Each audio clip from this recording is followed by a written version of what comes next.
Degree কাকে বলে এই কথা বলে কথা শেষ করে দিল। ডিগ্রি কাকে বলে খুব মনোযোগ দিয়ে শুনেন। ডিগ্রি কি?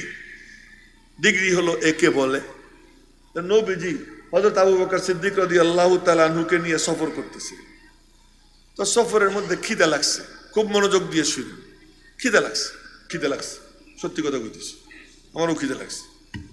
তো খিদে লাগছে, আবু বকরের সঙ্গে খুব ফ্রি। বলেন আবু বকর খুব খিদে লাগছে, ও যে একটা ছেলে বকরি চড়াইতেছে, ওরে গিয়ে বলো একটা বকরির একটু দুধ দোয়াই দেখ। মানুষের মধ্যে মানবতা ছিল তো, দুধ দোয়াই দেখ, তো আমরা দুজন খাবো। তো গিয়ে বলছেন আবু বকর সিদ্দিক, ভাইয়া ওনারে চেনো? চিনবো না কেন, ওনারে তো চিনি। ওনার খিদে লাগছে, আমারও খিদে লাগছে, একটু দুধ দোয়াই দেব। আমি কেমনে দিব, আমি তো চাকর, আমি তো মালিক না।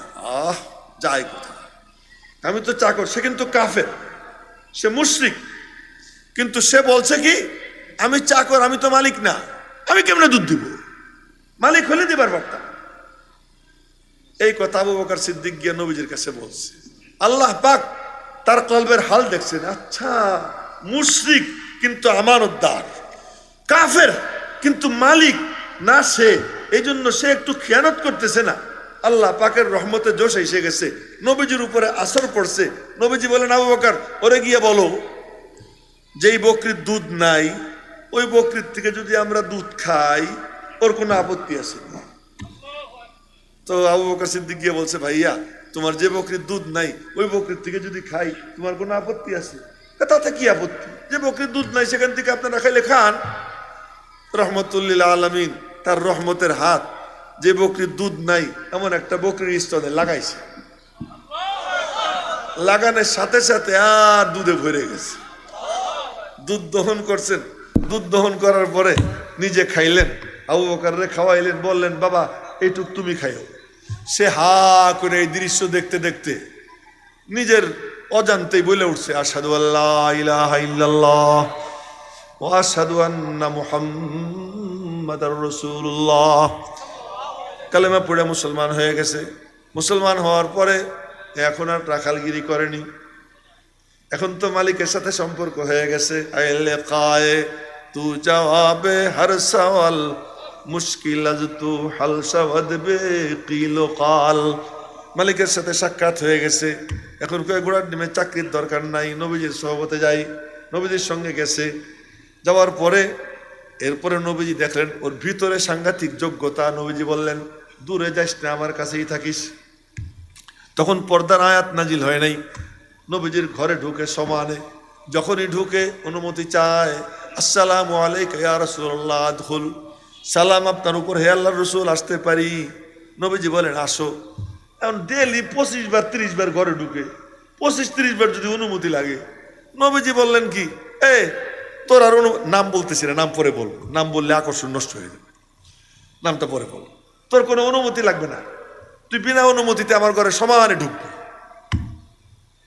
আবু বকরের অনুমতি লাগে, ওমরের লাগে, আবু বকর শ্বশুর, ওমর শ্বশুর, উসমানের লাগে, আলীর লাগে, উসমান জামাই, আলী জামাই, আব্দুল্লাহ ইবনে আব্বাসের লাগে, আব্দুল্লাহ ইবনে আব্বাস আপন চাচাতো ভাই, সবার অনুমতি লাগে, কিন্তু ওই যুবকের কোনো অনুমতি লাগে না। একদিন সফরে যাবেন, উনি বলতেছেন ইয়া রাসূলুল্লাহ এই সফরে যাবেন যে ওজুর পানির লোটাটা আমারে দেন, এটা আমি বয়ে বেড়াবো। আচ্ছা না। কয়েকদিন পরে বলে কি বালিশটা আমারে দিবেন, ওই বালিশও আমি দিব। আচ্ছা নাও। কিছুদিন পরে বলে কি ওই জুতা জোড়া আবার ও নিবে কেন, জুতা জোড়া আমারে দেন। তিন জিনিস, নবীজির ওজুর পানির লোটা, নবীজির বালিশ, নবীজির জুতা, এই তিন জিনিস বহন করে নবীজির সঙ্গে সফরে সফরে ঘোরে।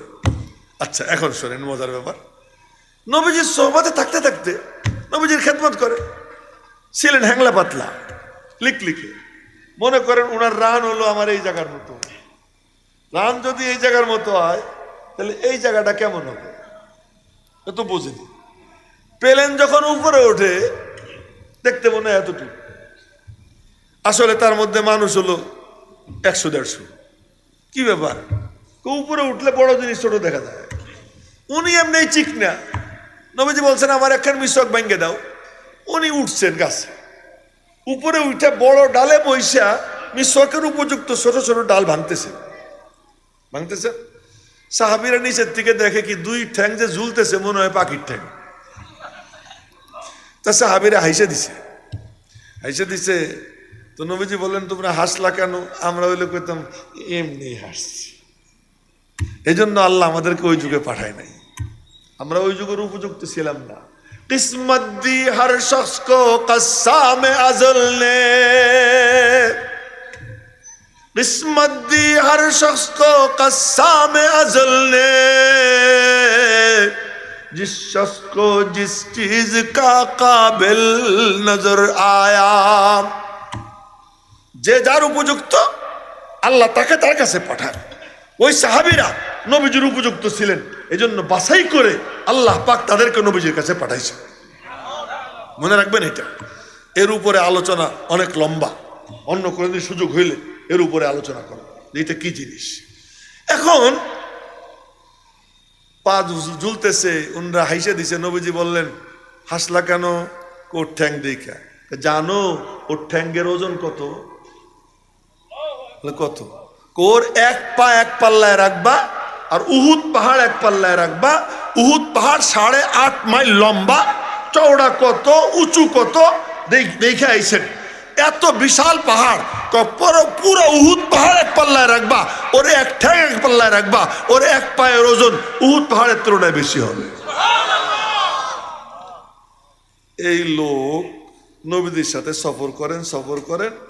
এখন অজুর পানির লোটা, বালিশ, জুতা এটা উনি বহন করেন। নবীজির ইন্তেকালের পরে এখন তো ওনার কাছে ছাত্ররা আসে, উনি পড়ান। তো পড়াইতে সময় একদিন বলতেছেন, আমারে চিনিস আমি কে? মনে রাখেন ওলামা ইকরাম, তলেব ইলমরা, আমার দিনদার ভাইয়েরা বলতেছেন, আমারে চেনো আমি কে? কে আপনি? আনা সাহিবুত তাহুর ওয়ান নালাইন ওয়াল বিসাদ, আনা সাহিবুত তাহুর ওয়ান নালাইন ওয়াল বিসাদ।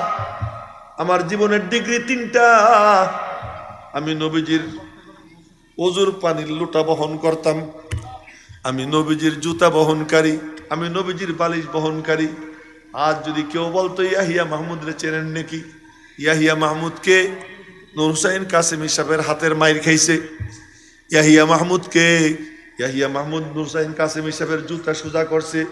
ইয়াহিয়া মাহমুদকে কাদি মুতাসিম বিল্লাহ রহমতুল্লাহ আলাই, উনি ইয়াহিয়া মাহমুদরে লাঠি দিয়ে 2টা বাড়ি দিছিলেন একদিন।